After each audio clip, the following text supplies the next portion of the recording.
পত্র মোকদ্দমার বাদী মোহাম্মদ সুরজামান, তার কন্যা হইল যে সুজন আক্তার। এই সুজন আক্তারকে বিয়ে দেয় আসামি আমিনুল ইসলামের সাথে। এই আমিনুল ইসলাম আসামি বিভিন্ন সময় তার স্ত্রীর কাছে যৌতুক দাবি করত।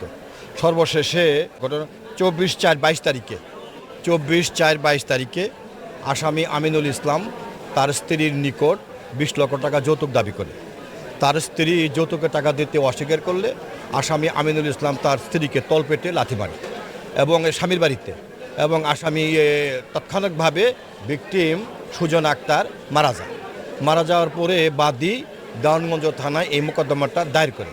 মোকদ্দমা দায়ের করে পুলিশ প্রাথমিক সত্যতা পাওয়ার পরে এই আসামির বিরুদ্ধে নারী ও শিশু নির্যাতন দমন আইনে আমরা যেটা বলি ওয়াইফ কিলিং 11 ক ধারা মোতাবেক চার্জশিট দাখিল করে মোকদ্দমা বিচারের জন্য মাননীয় বিজ্ঞ আদালতে আসে, নারী ও শিশু নির্যাতন আদালতে।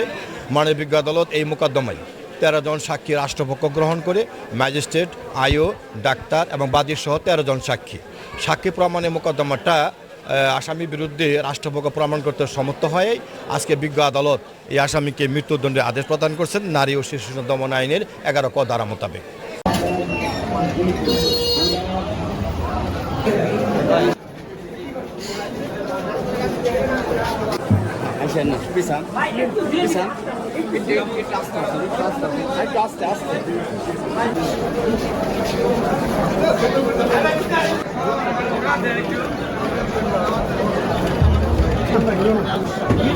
Thank you.